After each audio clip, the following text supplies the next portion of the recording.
Hello students, यह है class 5 Hindi medium की साइंस है, विज्ञान है। आप लोगों को पढ़ाना है। पहला चैप्टर आप लोगों को पढ़ा दिया गया है और आप लोग जो ये जो पढ़ाया गया है इसमें जो क्वेश्चन आंसर जो ये है ये आप लोग कर लीजिएगा, ठीक है। इसकी फेयर कापी भी आप लोगों को बना लीजिएगा ताकि इसको बाद में जब याद करवाया जाए तो आपको कोई दिक्कत ना हो, क्योंकि जब स्कूल ऑफलाइन होगा तो कोई बर्डन ना पड़े, क्योंकि सारे सब्जेक्ट जब एक साथ आपको फेयर कापी बनानी पड़ेगी तो बहुत ज़्यादा प्रेशर पड़ जाएगा, आप लोग नहीं कर सकते। तो जितना हो सके थोड़ा थोड़ा करके आप लोग बनाते रहिएगा फेयर कापी, है ना। कोई दिक्कत होती है तो आप लोग पूछ लीजिएगा, आपको तुरंत बताया जाएगा। किसी भी सब्जेक्ट का हो आप लोगों को तुरंत बताया जाएगा, ठीक है।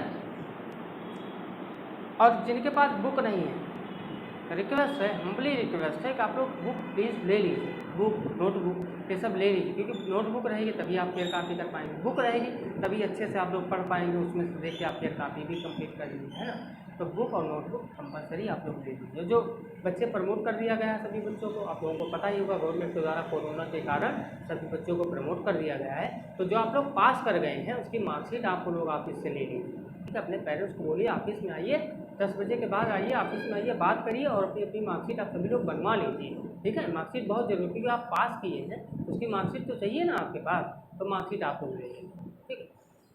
चलिए स्टार्ट करते हैं हम लोग दूसरा लेसन है पौधों में प्रजनन, है ना।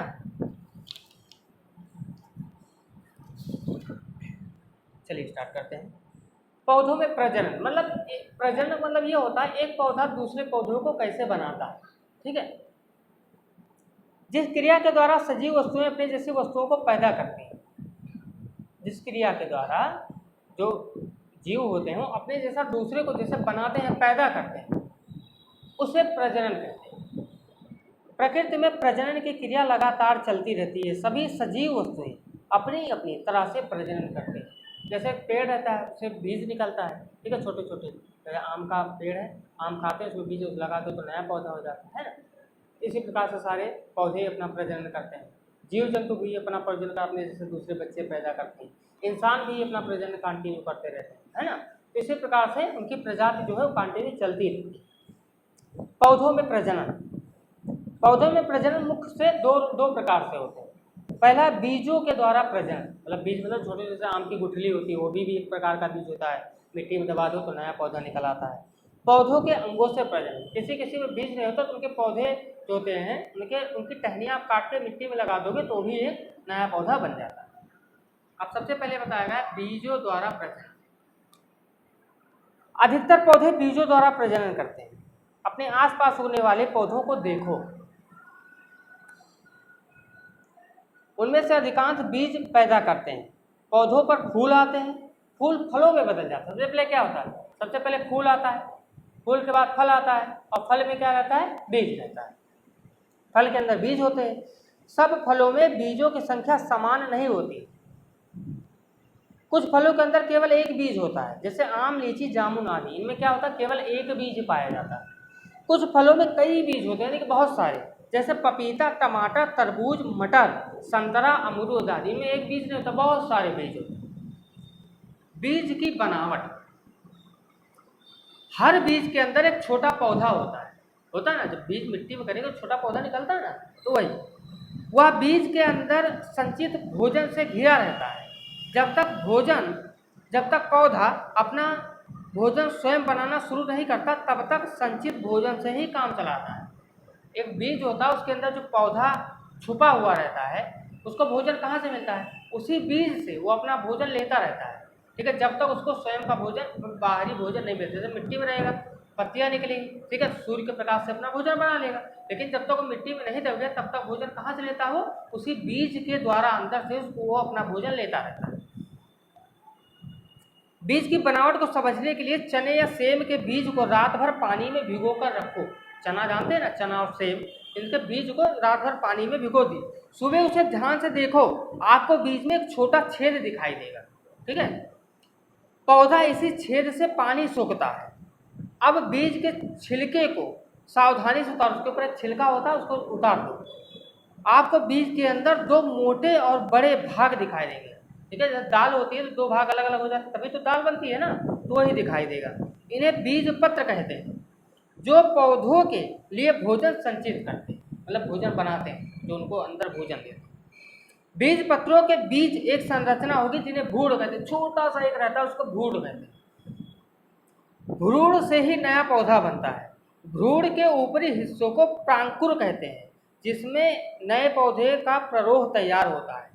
भ्रूण के निचले भाग को मूलांकुर कहते हैं। इसी से पौधे की जड़ बनती है। ठीक है, अब यहाँ पे देखिए आप लोगों को एक फिगर में दिखाया गया है, फल वाले बीज, अनेक फल वाले बीज, ठीक है, बिना छिलके वाला बीज, ठीक है, देखो नीचे से बिना छिलके वाले बीज नीचे छोटा सा निकल रहा है। अब भ्रूण क्या है, जो दोनों भागों को जब अलग किया गया उसके बीच में भ्रूण आपको दिखाई देगा लास्ट में फिगर जो बना हुआ। चलिए उसके आगे आ जाइए। बीजों का अंकुरण। हर बीज के अंदर एक छोटा पौधा छिपा होता है, अभी मैंने बताया। जब बीज को अनुकूल परिस्थितियां मिलती हैं तो उनके अंदर से एक अंकुर निकलता है, इसे अंकुरण कहते हैं।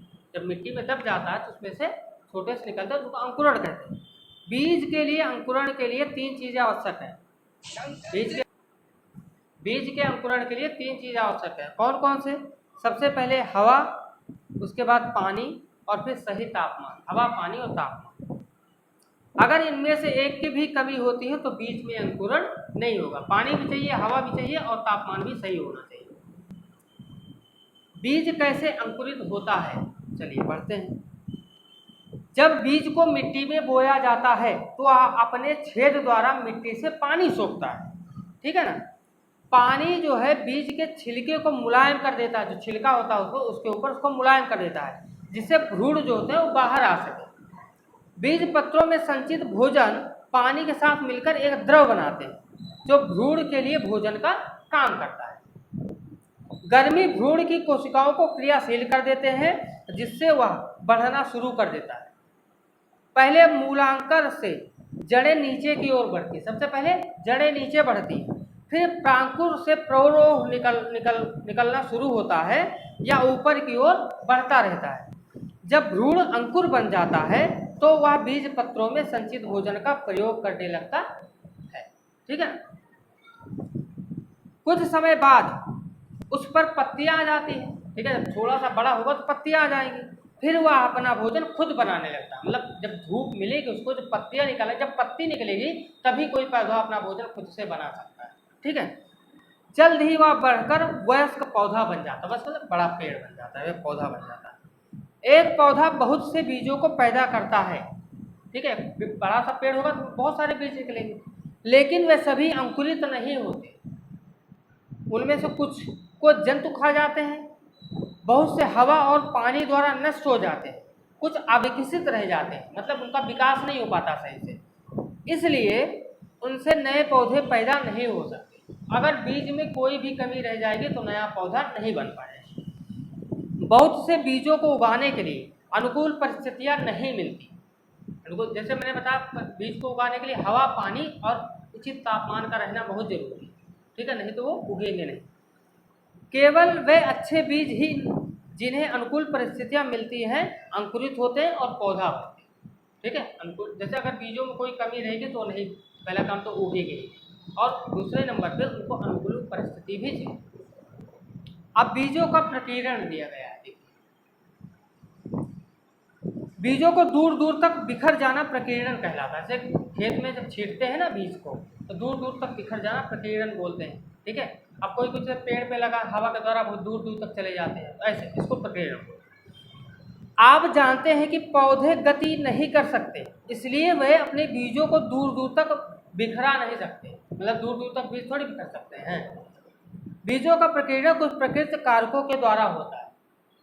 जैसे एक पेड़ यहाँ है तो उसी पेड़ का कोई दूसरा पौधा बहुत दूर तक जाके उग जाता है। कैसे? आओ उनके बारे में जान। अब एक नंबर पर दिया गया हवा। कुछ बीज छोटे और हल्के होते हैं, छोटे और हल्के होते हैं, उन पर पंख या बालों के गुच्छे होते हैं, ठीक है ना। हवा उन्हें आसानी से एक जगह से दूसरी जगह उड़ा कर ले जाती है। हवा चलती है तो पेड़ से टूट जाते हैं, तो हवा के साथ तो उड़ते चले जाते हैं। जब ये हवा में उड़ते हैं तो उनके रेशे पैराशूट का काम करते हैं। डेडलियन, कपास, मदार और हिप्टेस के ऐसे बीजों के अच्छे उदाहरण हैं। मतलब जब हवा चलती है तो उनमें रोएदार हल्के हल्के वाइट वाइट लगे रहते हैं, उनकी सहायता से बहुत दूर उड़ जाते हैं, तो जहाँ वो गिरते हैं वहीं पे नए पौधों का जन्म होता है। ठीक है ना। टेटलियन दिया गया है, कपास दिया गया है, कपास रुई, ठीक है। मदार, मदार जानते हैं ना, मदार एक पेड़ होता है, ठीक है। और हिप्टेस दिया गया है। ये सब ऐसे हैं जो हवा के साथ का बीज एक जगह से दूसरी जगह उड़ कर जाता है, जहाँ गिर जाता है वहीं पे नए पौधों का जन्म हो जाता है, ठीक है ना। तो ये आपका चैप्टर अभी तो खत्म नहीं हुआ है, तो यहाँ तक हमने आप लोगों को पढ़ा दिया गया है, यहाँ तक आप लोगों को बता दिया। अब इसके आगे जो है आप लोगों को नेक्स्ट वीडियो बताएंगे, ठीक है। क्वेश्चन आंसर भी आप लोगों को बताएंगे, लेकिन जितना हो सके आप लोग खुद से कर लीजिएगा।